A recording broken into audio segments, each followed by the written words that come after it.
A good day for traders.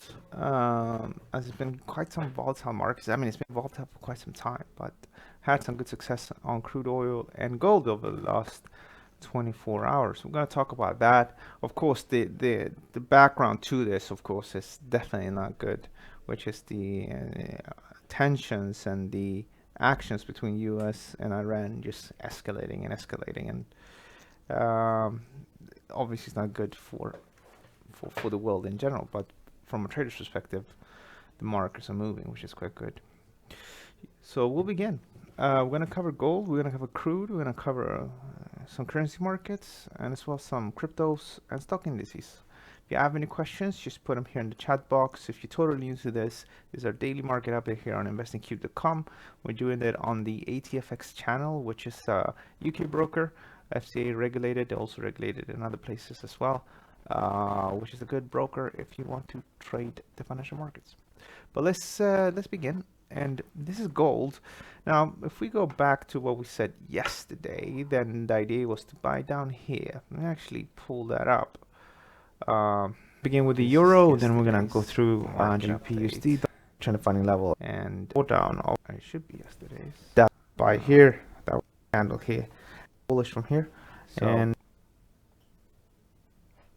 so this is gold, and the idea was just to buy here at 1560 and reach 1600. Stops will go out to 1540. So if we take a look at what actually happened, 1560 is down here. So the idea was to buy here and target 1600. We went as high as 1611. That went good. This is actually my latest update, which I did this morning, and my idea here was to buy from 1580.59. I did this update at 7 o'clock in the morning. So that was it, and then we talked as well about a bunch of other stuff, but the other stuff we talked about as well was obviously crude. So the longer term trend, at least for the dollar, also rose sharply. Let me just actually take a look here a few days ago. The idea, but obviously if we start to see where the idea was to buy at 62.73, so 62.73, 62.73, which was here at this little spot here, and for this to rise, so you can see the market rised from all the way up, and that's a 4.63% gain. Looking at this market today, it went all the way back down here. I think people are doing here, in particular probably producers, they're hedging. So they're seeing this, and maybe they think it's going to be limited risk, not limited risk, but maybe things are not going to escalate. So I think they are effectively hedging, because they can put contracts in place here where they effectively get, say for their production over the next 6 months or so, they will hedge that and they will sell that at 62.91, which is still a solid 20% more than they received just a few months ago. And compare with 2019, they really like this, especially if we would have an economic slowdown. Of course, if we don't have an economic slowdown and the war just kicks off, yeah, maybe we'll be back at 100, and then they will be sort of regretting that they hedged everything here. But again, they probably just hedge for the next year or so, don't necessarily hedge for forever, right? So crude oil trend is bullish from the current level, and I think we can go upwards. Now, everything that I said yesterday did not react good on this. For example, S&P 500, which we talked about, that it was to be just bullish above this level here at 3207. That did not work out. So as you can see here, the market just cut straight through. Now, the way things are structured, the way I present them to you, is that we try to go with the trend and try to go with a good risk-reward ratio.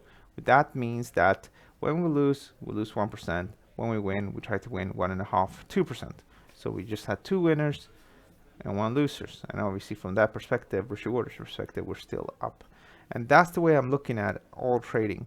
Of course, that's a formula. That formula doesn't tell me though exactly what's going to happen over the next 100 trades or 200 trades, and definitely not what's going to happen in the next few months. But I know if I stick with that system, stick with my risk reward ratios, and I don't trade too aggressively, then it's going to work out good for me. Now, if we look at the S&P today, the market is back up in this range here between 3208 and 3262.6, and we're trading sideways. I don't really have a very strong view here, but I think this market could have potentially peaked up here. And today, as a little bonus, we're gonna cover the Dow Jones. The Dow Jones definitely turned bearish, I think now. The market took out some support levels at 28,374, and the market's heading upwards now. And you know, maybe from 25,548, the trend is going to turn bearish. Market might go down again, and at least the short-term trend will remain bearish below 28,924, which is this level up here. As for currencies, it's quite straightforward. A few days ago, we said look to buy here at 1140 for it to go up. It went up with 60 pip. And then I said if we go down, people are going to probably buy here again, and I still insist on that. So far, the candle we're seeing, so at least actually it's too early, but you can see we're much lower today, and now we're pretty much back up again. So it does look like people are buying euros here. As for the pound, as well, a few days ago, we still looked to buy on 130.77. The market went up, market moved down a bit, but there's no big change here. And it's not time to reduce the trend funding level just yet. I'm going to leave it the way it is, and I'll still think that people will be buying between 130.70 and 129.47.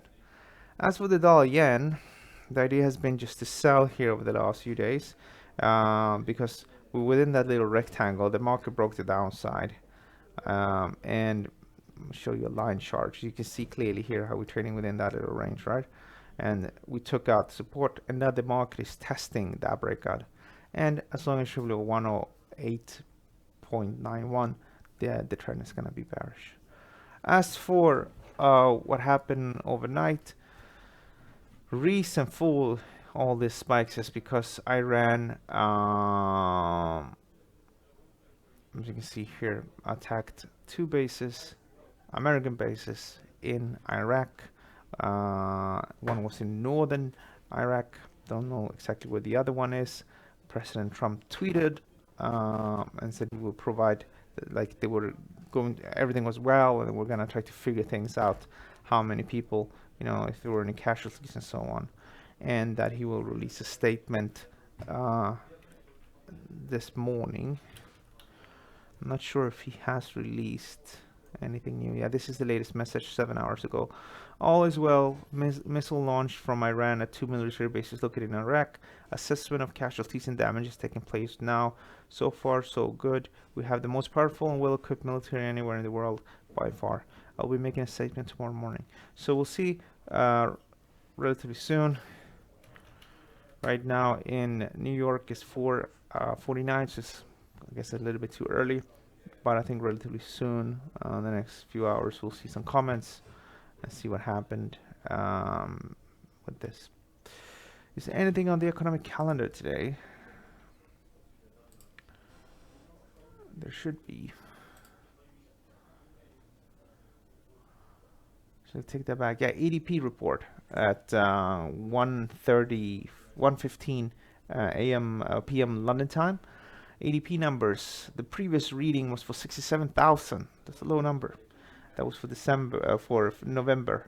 Now, in December figure, which we're gonna get in a few hours' time, the market anticipates that the ADP figures jumped to 160,000.